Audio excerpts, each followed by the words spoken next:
लोकसभेचे विरोधी पक्षनेते राहुल गांधी आज महाराष्ट्र दौऱ्यावर। पुणे शहरात छात्रों की गूंज कार्यक्रमाचं आयोजन।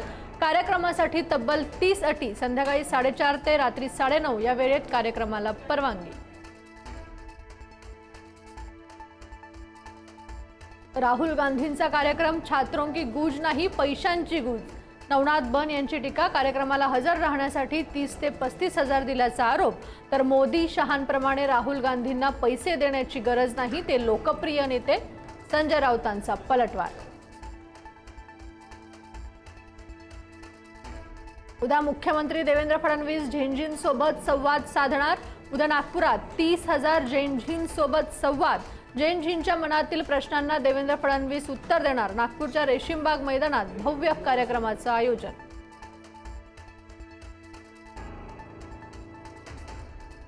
राहुल गांधींच्या दौऱ्यापूर्वी पुण्यात सीओईपी कॉलेजमध्ये अभाविप आणि काँग्रेस कार्यकर्ते भिडले। राहुल गांधींच्या कार्यक्रमाला उपस्थित न राहण्यासाठी अभाविपचे कार्यकर्ते तरुणांना धमकावत असल्याचा काँग्रेसचा आरोप।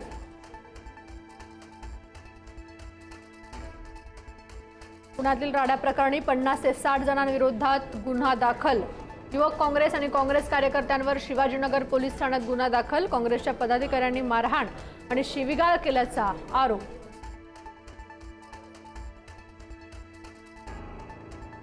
शिंदेंच्या शिवसेनेचा मुंबईत संघटनात्मक बांधणीवर जोर। लवकरच मुंबईत शिवसेना खांदेपालट करणार। काम न करणाऱ्यांची पदावरून उचलबांगडी करण्याचा इशारा। काम करणाऱ्या पदाधिकाऱ्यांना शिवसेना देणार संधी।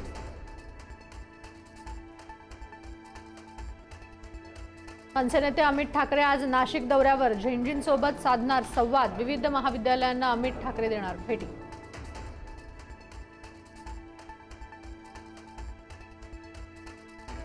बीएमसीच्या विद्यार्थ्यांना सहलीवरून नवा वाद होण्याची शक्यता। आरएसएसशी संबंधित कॅम्पसमध्ये सहल। तब्बल 2,46,00,000 रुपये खर्च करणार।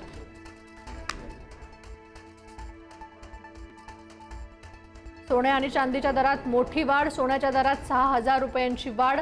सोन्याचा आजचा दर 1,60,000 रुपयांवर, तर चांदीच्या दरातही 10,000 रुपयांची वाढ।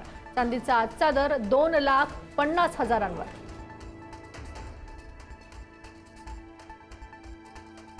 मुंबईतला प्रतिष्ठित बॉम्बे प्रेसिडेन्सी रेडिओ क्लबवर एफडीएची कारवाई। किचनमध्ये माशांचा प्रादुर्भाव। मृत झुरळ, उघडे झुरळाचे ट्रॅप, जमिनीवर ठेवलेले खाद्यपदार्थ आणि अस्वच्छ रेफ्रिजरेटर आढळल्याने परवाना निलंबित।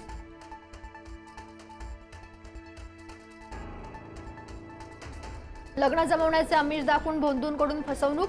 विशाल खंडागळेला पोलिसांकडून अटक। अघोरी पूजेच्या बहाण्याने 77,000 उकळल्याचा आरोप। भोंदू आणि साथीदार दोघांनाही अटक।